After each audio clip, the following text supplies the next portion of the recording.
Assalamualaikum warahmatullahi wabarakatuh. Perkenalkan, kami dari kelompok 8 yang beranggotakan saya sendiri, Sekar Gandaning, lalu ada Tri Rahayu Isnayanti, dan Tri Eva Rahmadani. Kelompok kami akan menjelaskan dan membahas mengenai penyakit hipotiroidisme, dan saya sendiri akan menjelaskan mengenai pengertian dan fakta kasus. Poin-poin yang akan saya jelaskan sendiri yaitu mengenai pengertian, kita akan mengenal penyakit hipotiroidisme, dan yang kedua tentang fakta, yaitu kita akan mempelajari serta mengetahui fakta maupun kasus yang terjadi mengenai penyakit hipotiroidisme. Yang pertama, yaitu tiroid. Apa itu hormon tiroid? Nah, hormon tiroid mempunyai peran yang sangat penting dalam berbagai proses metabolisme, mencakup metabolisme protein, karbohidrat, dan lemak. Aktivitas biologik pada hampir semua organ tubuh manusia juga dikontrol oleh hormon tiroid. Jadi, kekurangan maupun kelebihan hormon tiroid akan mengganggu berbagai proses metabolisme dan aktivitas fisiologi, serta mempengaruhi pertumbuhan dan perkembangan berbagai jaringan termasuk sistem saraf dan juga otak manusia. Nah, hipotiroid adalah sebuah sindrom yang disebabkan oleh konsentrasi hormon tiroid yang rendah, sehingga mengakibatkan penurunan laju metabolisme tubuh secara umum. Kejadian hipotiroid sangat bervariasi, yang dipengaruhi oleh faktor geografik dan lingkungan, seperti asupan iodium dan goitrogen, lalu predisposisi genetik dan juga usia. Nah, yang sering terjadi hipotiroid itu adalah bayi dan juga anak-anak. Kekurangan hormon tiroid pada seorang anak atau bayi itu dapat mengakibatkan cacat fisik, cacat mental, kelainan saraf, dan juga munculnya kreatin. Nah, jadi kreatin ini adalah kondisi retardasi mental disertai dengan bisu, tuli, serta cara berdiri yang tidak normal. Nah, klasifikasi hipotiroidisme itu terdapat 4. Yang pertama adalah primer, yang akibatnya itu kegagalan tiroid memproduksi hormon tiroid. Lalu sekunder, akibat defisiensi hormon TSH yang dihasilkan oleh hipofisis. Yang ketiga, tersier, disebabkan oleh defisiensi TRH yang dihasilkan oleh hipotalamus. Dan yang terakhir, resistensi jaringan tubuh terhadap hormon tiroid. Kita masuk ke fakta dan juga kasus mengenai penyakit hipotiroid ini ya. Jadi, hipotiroidisme adalah penyakit yang relatif umum terjadi pada kehamilan, yaitu antara 2,2% sampai 2,5%. Wanita telah ditemukan memiliki kadar serum TSH 6 mU/L atau lebih besar pada usia kehamilan 15 hingga 18 minggu. Nah, ini adalah angka fakta mengenai kejadian insiden hipotiroidisme. 1/3.500 insiden hipotiroidisme, khususnya hipotiroid kongenital di Amerika, dan 1/2.116 yang terjadi di Indonesia. Jadi, 1 dari 60.000 sampai 140.000 kasus merupakan hipotiroidisme sekunder atau tersier. Kadang-kadang gejala klinisnya itu tidak begitu jelas pada neonatus dan baru terdeteksi setelah 6-12 minggu saat kehamilan. Nah, jadi diagnosis dini sangat penting untuk mencegah timbulnya retardasi mental atau meringankan derajat retardasi mental. Yang selanjutnya yaitu screening hipotiroidisme terhadap bayi baru lahir sekarang ini secara rutin telah dilakukan di negara maju, sedangkan di Indonesia baru dalam tahap awal. Lebih dari 1,7 juta orang di Indonesia berpotensi mengalami gangguan tiroid. Data yang dikumpulkan oleh Unit Koordinasi Kerja Endokrinologi Anak Kemenkes RI dari tahun 2000 sampai 2013. Nah, lalu prevalensi hipotiroid di Indonesia ini belum diketahui secara pasti. Berdasarkan data yang sudah dikumpulkan oleh Kementerian Kesehatan Republik Indonesia, dari beberapa rumah sakit di Indonesia tahun 2010 ditemukan 595 kasus hipotiroid kongenital di rumah sakit pada Indonesia, pada tahun 1992 sampai 2004 dan terdapat 93 kasus dengan perbandingan perempuan terhadap laki-laki adalah 57 banding 36 atau 61% banding 39%. Lalu, lebih dari 70% penderita hipotiroid kongenital didiagnosis setelah berumur 1 tahun. Hanya 2,3% yang didiagnosis kurang dari 3 bulan. Berdasarkan riset kesehatan 2007 didapatkan kadar thyroid stimulating hormone atau TSH sebagai salah satu penunjang diagnostik hipotiroid sebesar 2,7% pada laki-laki dan 2,2% pada perempuan. Yang selanjutnya penyebab penyakit hipotiroidisme. Hipotiroidisme terjadi saat kelenjar tiroid tidak dapat memproduksi hormon tiroid dalam jumlah cukup. Gangguan hormon ini biasa disebabkan oleh beberapa hal, yaitu penyakit autoimun, obat-obatan tertentu, dan pengobatan pada kelenjar tiroid. Penyakit autoimun merupakan penyebab hipotiroidisme paling umum. Pada penyakit ini, tubuh menghasilkan antibodi yang justru menyerang kelenjar tiroid sehingga fungsinya terganggu. Penggunaan jenis obat-obatan tertentu seperti litium, amiodaron, serta interferon dapat menyebabkan hipotiroidisme. Obat-obatan ini digunakan untuk gangguan mental, gangguan jantung, dan kanker. Kemudian pengobatan pada kelenjar tiroid. Radioterapi dalam area leher dapat merusak sel-sel kelenjar tiroid, sehingga kelenjar tersebut sulit untuk memproduksi hormon. Selain itu, operasi tiroid juga dapat menjadi penyebab hipotiroidisme.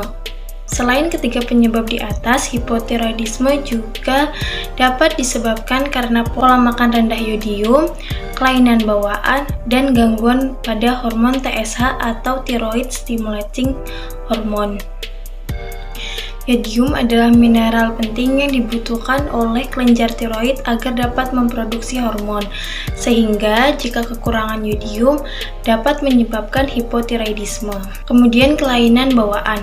Beberapa bayi yang lahir dengan kelenjar tiroid yang tidak berkembang secara sempurna, bahkan tanpa kelenjar tiroid. Kondisi ini disebut sebagai hipotiroidisme kongenital. Kemudian gangguan pada hormon TSH. TSH atau thyroid stimulating hormone adalah hormon yang diproduksi oleh kelenjar pituitari untuk membantu kelenjar tiroid dalam memproduksi dan melepaskan hormon. Gangguan pada hormon TSH akan mempengaruhi produksi hormon tiroid. Selanjutnya, gejala hipotiroidisme. Gejala hipotiroidisme tergantung dari seberapa rendah kadar hormon yang dihasilkan oleh kelenjar tiroid. Gejala tersebut meliputi mudah lelah dan pusing, sembelit atau susah buang air besar, otot-otot terasa lemah, nyeri, dan kaku, lebih sensitif pada cuaca dingin, kulit kering, kasar, dan mudah mengelupas, serta keriput, berat badan naik tanpa penyebab yang jelas, wajah bengkak dan suara menjadi parau, rambut rontok dan tipis, kuku rapuh, mudah lupa dan sulit berkonsentrasi, dan denyut jantung lambat atau bradikardia. Akan tetapi, gejala-gejala tersebut berjalan cukup lambat, bahkan hingga hitungan tahun. Hal ini membuat gejala hipotiroidisme tidak langsung disadari oleh penderitanya. Meski hipotiroidisme sering dialami oleh wanita lanjut, namun hipotiroid dapat menyerang bayi yang baru saja lahir atau yang disebut sebagai hipotiroidisme kongenital. Gejala hipotiroidisme pada bayi yang baru saja lahir yaitu sering kentut atau bersendawa, tidak mau makan dan jarang buang air besar, tidur terlalu lama, tangan dan kaki terasa dingin, lebih rewel dan suara tangisannya parau, lidah bengkak dan menjulur keluar, penyakit kuning, sulit bernafas, pertumbuhannya terhambat, berat badan rendah, dan terlambat berjalan. Baik, selanjutnya saya akan menjelaskan mengenai diagnosa dan cara pengobatan hipertiroid. Kondisi hipertiroidisme didiagnosa ketika produksi hormon tiroid lebih rendah dari kadar normal. Keadaan tersebut dapat diketahui dengan cara memeriksakan darah ke laboratorium. Jika pemeriksaan darah menunjukkan kadar T dan T rendah dan kadar TSH yang tinggi, disebut dengan hipotiroidisme. Sebaliknya, bila kadar hormon T atau T tinggi dan kadar TSH yang rendah, disebut dengan hipertiroidisme. Jadi bedanya hipotiroidisme dan hipertiroidisme. Hasil pemeriksaan dapat diketahui beberapa hari. Pasien hipertiroidisme tanpa komplikasi biasanya tidak perlu dirujuk ke rumah sakit karena dokter umum dapat mengobatinya. Tetapi pasien hipertiroidisme atau pertumbuhan kelenjar tiroid yang abnormal perlu dirujuk ke dokter spesialis. Hampir semua penyakit kelenjar tiroid dapat disembuhkan, termasuk kanker tiroid jika dideteksi dari dini dan diobati dengan tepat. Menurut Kemenkes yang saya baca, keterlambatan pengobatan akan menyebabkan anak-anak mengalami keterbelakangan mental dengan IQ di bawah 70. Namun bila hipertiroid dapat didiagnosa dan diterapi dalam 14 hari setelah lahir, maka gejala yang timbul akan lebih sedikit. Itulah sebabnya diagnosa dan screening hipertiroid kongenital pada bayi baru lahir sangat penting dan bermanfaat, juga lebih hemat biaya. Selanjutnya, pengobatan hipertiroid. Di sini ada dua jenis pengobatan. Usia 65 hingga 60 tahun dengan TSH 10 mU/L dengan pertimbangan dan gejala dan TSH lebih besar atau sama dengan 10 mU/L, dan usia 70 tahun dengan TSH 10 mU/L dilakukan evaluasi tanpa pengobatan. TSH lebih besar dari 10 mU/L atas dasar gejala. Kemudian pada balita atau anak-anak menggunakan levotiroxin yang disarankan untuk pengobatan. Telah direkomendasikan aman, murah, dan mudah dikelola serta mudah dipantau. Beberapa penulis menyarankan untuk generik, mungkin sama efeknya dengan obat bermerek lainnya. Sediaan hormon dalam bentuk pil dapat diberikan dengan tepat. Pil dapat dianjurkan di dalam sendok, dilarutkan dengan sedikit ASI karena untuk balita, atau dapat juga dengan air dan cairan lainnya, serta dapat diberikan kepada anak dengan jarum suntik atau pipet. Tetapi pil tidak boleh dicampur dalam botol susu formula. Balita mudah mengunyah tablet tanpa masalah atau keluhan.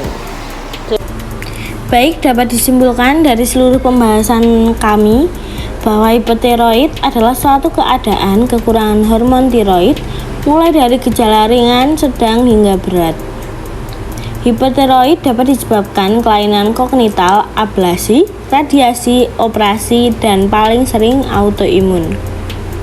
Gejala yang timbul pada dewasa lebih banyak dibanding masih balita dan akan lebih berbahaya ketika dewasa karena penanganannya telat. Kemudian kebiasaan hidup yang kurang sehat dapat menyebabkan penyakit hipertiroidisme. Jika kadar T atau T rendah dan kadar TSH yang tinggi disebut dengan hipotiroidisme. Sebaliknya, bila kadar hormon T atau T tinggi dan kadar TSH yang rendah disebut dengan hipertiroidisme. Pengobatan hanya dilakukan untuk anak-anak dan yang mengalami gejala. Terima kasih. Berikut presentasi dari kelompok kami. Jika ada kurang lebihnya mohon maaf. Wassalamualaikum warahmatullahi wabarakatuh.